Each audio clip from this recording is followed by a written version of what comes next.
ওম কৃষ্ণায় বাসুদেবায় গোবিন্দায় নমো নমঃ। সাংখ্যযোগ তৃতীয় পর্ব। গুপ্তহয়ং চিন্তহয়ং বিকার্যহয়মুচ্যতে তস্মাদেবং বিদিত্যৈনং নানু শোচিতুমর্হসি।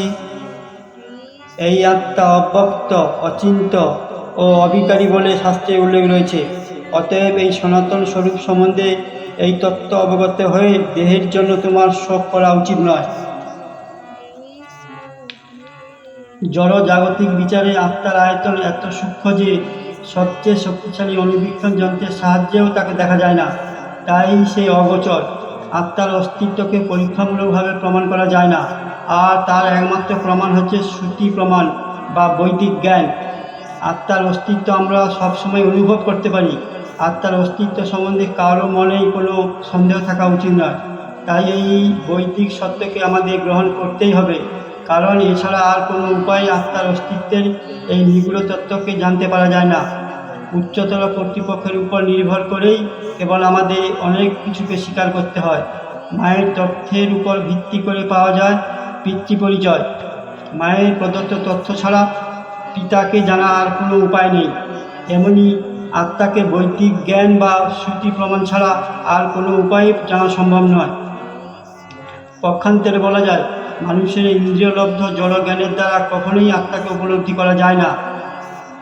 চৈনং নিত্যজাতং নিত্যং বা মন্যসেমিতং তথাপি তং মহাবাহো নৈনং শোচিতুমর্হসি।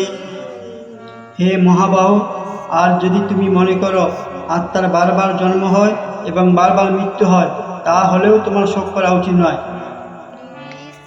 বৈভাষিক দার্শনিকদের মতো অর্জুন যদি আত্মার অস্তিত্বে অবিশ্বাস করতেনও, তাহলেও শোক করার কোনো কারণ ছিল না। কিছু পরিমাণ রাসায়নিক পদার্থের বিনাশের কারণে কেউ শোক করে তার কর্তব্যকর্ম থেকে বিরত হয় না। পক্ষান্তরে আধুনিক বিজ্ঞান ও বৈজ্ঞানিক যুদ্ধ বিগ্রহে শত্রু জয় করার উদ্দেশ্যে বিপুল পরিমাণে রাসায়নিক উপাদান নষ্ট করা হয়ে থাকে। বৈভাষিক দর্শন অনুসারে দেহের সঙ্গে সঙ্গে তথাকথিত আত্মার বিনাশ হয়। সুতরাং অর্জুন যদি বৈদিক মতবাদকে স্বীকার করে আত্মার উপস্থিতি মেনে নিতেন কিংবা আত্মার অস্তিত্ব অস্বীকার করতেন, কোনো অবস্থাতেই অনুশোচনা করার কোনো কারণ ছিল না। এই মতবাদ অনুযায়ী যেহেতু ঘটনাচক্রে জড় পদার্থ থেকে প্রতি মুহূর্তে অসংখ্য জীবের উদ্ভব হচ্ছে এবং প্রতি মুহূর্তেই এই রকম অসংখ্য জীব বিনাশপ্রাপ্ত হচ্ছে, তাই এই ধরনের ঘটনাবলীর জন্য শোক করার কোনো প্রয়োজন নেই।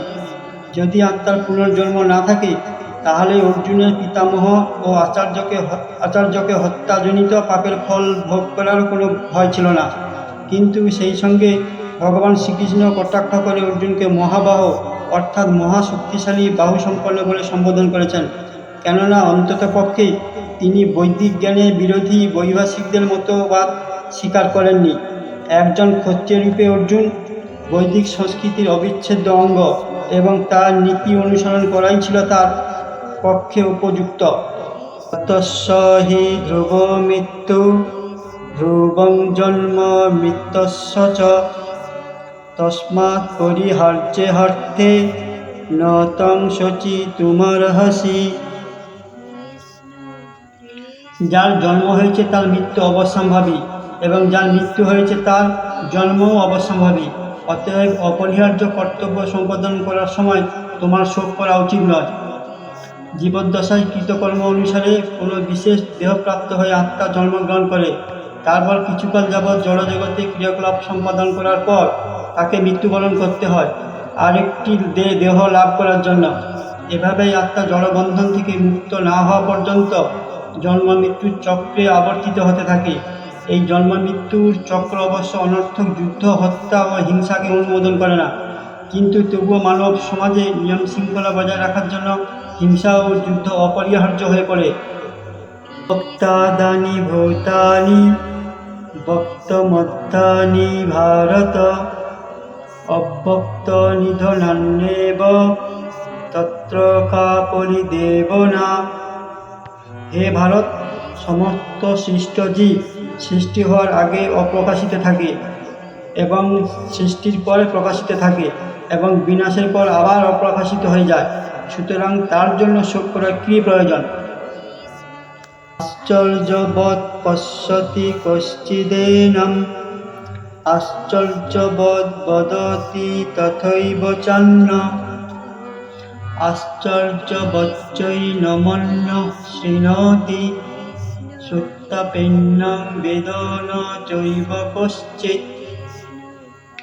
কেউ এই আত্মাকে আশ্চর্যবোধ দর্শন করেন, কেউ আশ্চর্য বলে বর্ণনা করেন এবং কেউ আশ্চর্য জ্ঞানে শ্রবণ করেন, আর কেউ শুনেও তাকে আদৌ বুঝতে পারেন না।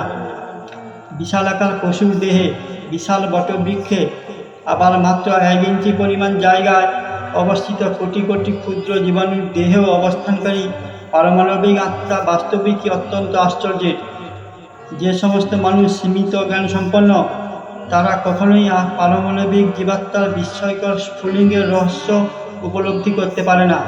এমনকি বৈদিক জ্ঞানের মহান প্রবক্তা ভগবান শ্রীকৃষ্ণ, যিনি ব্রহ্মাণ্ডের প্রথম সৃষ্ট জীব ব্রহ্মাকে পর্যন্ত ভগবত তত্ত্বজ্ঞান দান করেছিলেন, স্বয়ং ব্যাখ্যা করার পরও তার মর্ম তারা উপলব্ধি করতে পারে না।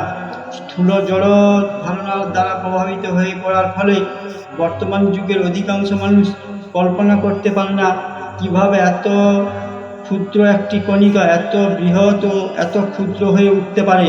দেহি নিত্যং বুদ্ধহয়ং দেহে সর্বস্ব ভারত তস্মাৎ সর্বাণি ভূতানি ন তং সচিতুমর্হসি। হে ভারত, দেহে অবাঞ্ছিত আত্মা সর্বদাই অবদ্ধ, অতএব কোনো জীবের জন্য তোমার শোক করা উচিত নয়। অবিনশ্বর চিন্ময় আত্মার উপদেশমূলক প্রসঙ্গ ভগবান এখন সমাপ্ত করেছেন। বিভিন্নভাবে অবিনশ্বর আত্মার বর্ণনা করে ভগবান প্রতিপালন করলেন যে আত্মা অমর এবং দেহ অনিত্য। অতএব পিতামহ ভীষ্ম আচার্য দ্রোণ যুদ্ধে নিহত হবেন, এই ভয়ে ক্ষত্রিয়রূপে অর্জুনের স্বীয় কর্তব্য পরিহার করা উচিত নয়। ভগবান শ্রীকৃষ্ণের নির্ভরযোগ্য প্রাথমিক শিক্ষার উপর আস্থা রেখে প্রত্যেকেই বিশ্বাস করতে হবে জড় দেহ থেকে ভিন্ন আত্মার একটি অস্তিত্ব রয়েছে। এমন নয় যে আত্মা বলে কোনো বস্তু নেই। যদিও আত্মা অবিনশ্বর, কিন্তু তাই বলে হিংসাকে কখনোই প্রশ্রয় দেওয়া যায় না।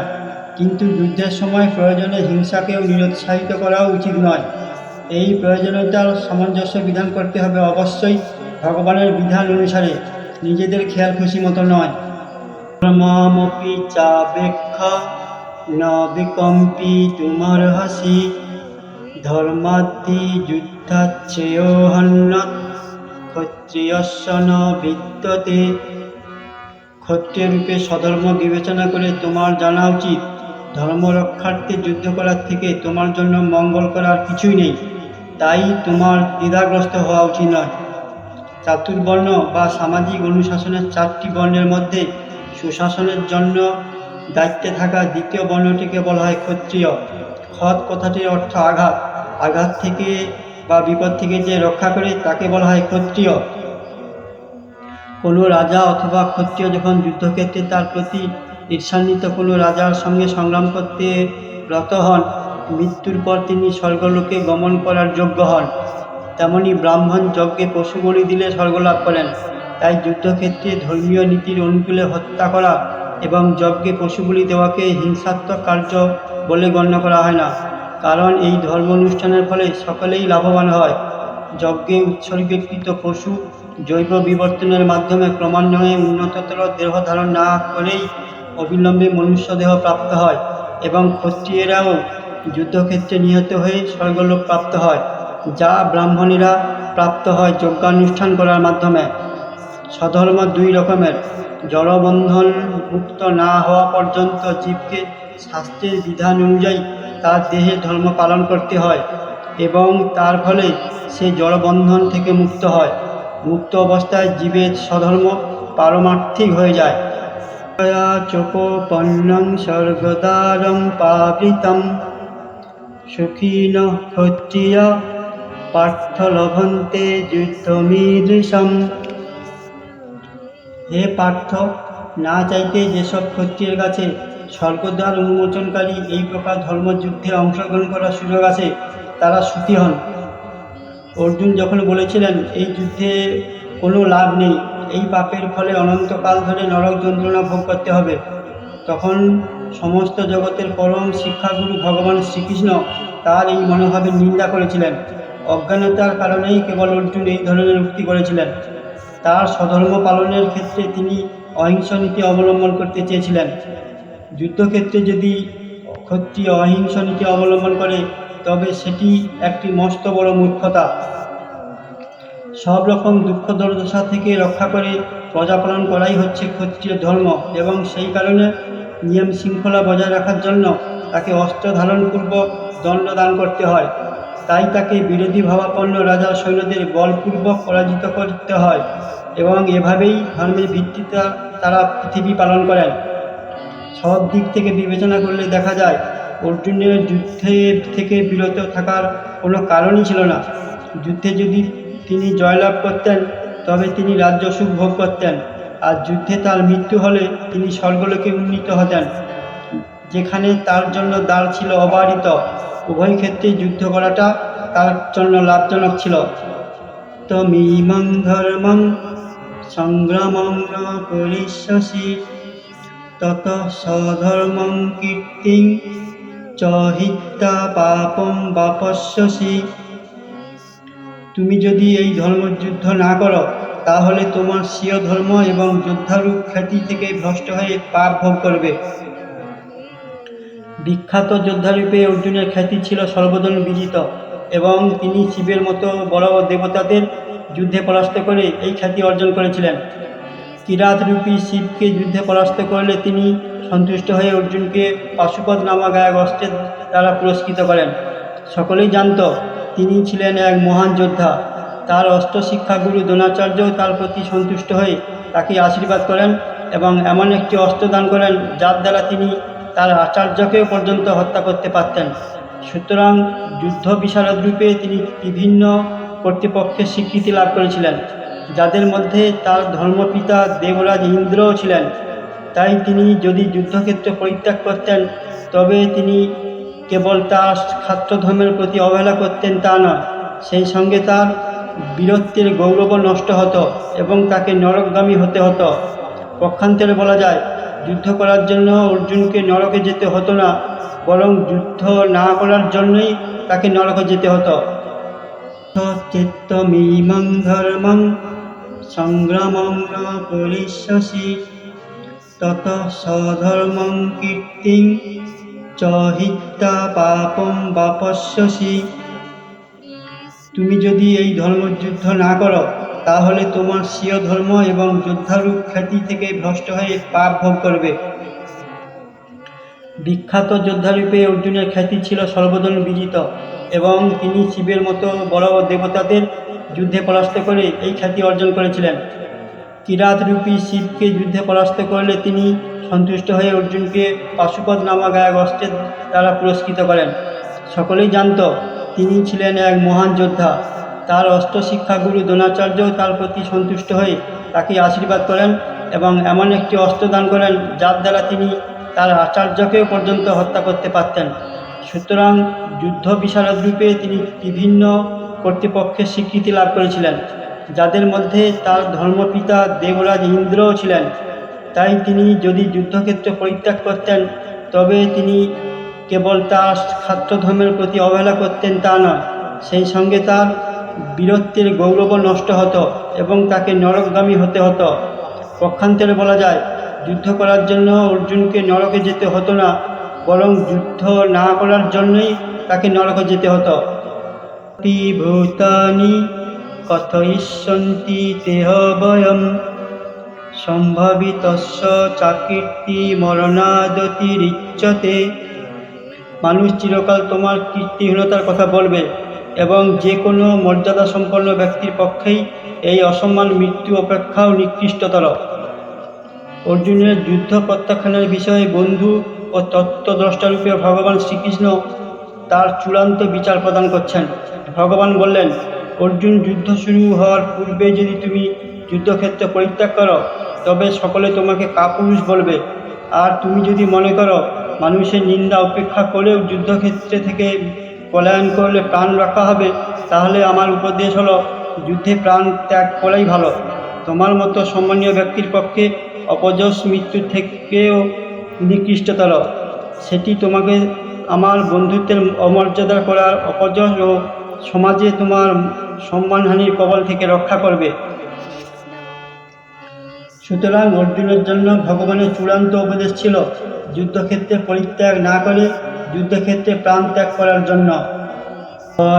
রণদুপরতং মংসন্তে তং মহারথা যেষাং চ তং বহুমত ভূত্বা যশস্বী লাঘবম। যে সমস্ত মহারথীরা তোমার নাম ও যশের জন্য উচ্চ ধারণা পোষণ করে, তারাই তুমি ভয়বশত যুদ্ধক্ষেত্রে পরিত্যাগ করছো বলে মনে করবে এবং তাই তোমাকে তুচ্ছ জ্ঞান করবে। ভগবান শ্রীকৃষ্ণ অর্জুনকে তার মতামত ব্যক্ত করে আরও বললেন, তুমি মনে করো না যে দুর্যোধন, কর্ণ ও অন্যান্য সমসাময়িক রথী মহারথীরা তোমার যুদ্ধক্ষেত্র পরিত্যাগের কারণ হিসেবে তোমার ভ্রাতা ও পিতামহের প্রতি করুণার কথা বিবেচনা করবে। তারা ভাববে তুমি প্রাণ ভয়ে ভীত হয়ে যুদ্ধক্ষেত্র থেকে পলায়ন করেছ, আর এভাবে তোমার ব্যক্তিত্ব সম্বন্ধে তাদের উচ্চ ধারণা অবলুপ্ত হবে। বাদাংশ্চ বহুন বদিষ্যন্তি তবাহিতা নিন্দন্তস্তব সামর্থ্যং তত দুঃখতরং নু কিম। তোমার শত্রুরা তোমার সামর্থ্যের নিন্দা করে বহু অকথ্য কথা বলবে, তার চেয়ে অধিকতর দুঃখদায়ক তোমার পক্ষে আর কী হতে পারে। পরমেশ্বর ভগবান শ্রীকৃষ্ণ প্রথমে অর্জুনের অনাবশ্যক করুণা দেখে আশ্চর্য হয়েছিলেন এবং বলেছিলেন, এই ধরনের মনোভাব কেবল অনার্যদেরই স্বভাব হয়। এখন তিনি বিভিন্নভাবে যুক্তি দিয়ে অর্জুনের তথাকথিত করুণার বিরোধিতা করছেন। এই ভগবদ্গীতার মহাজ্ঞান প্রচার ও প্রসারে যদি কোনো ভুল হয়ে থাকে, আমার এই অনিচ্ছাকৃত ভুলের জন্য আমি ভগবত ভক্তদের কাছে ক্ষমাপ্রার্থী। আমি রাকেশ কুমার বিদায় নিচ্ছি। দেখা হচ্ছে পরের ভিডিওতে। জয় শ্রীকৃষ্ণ।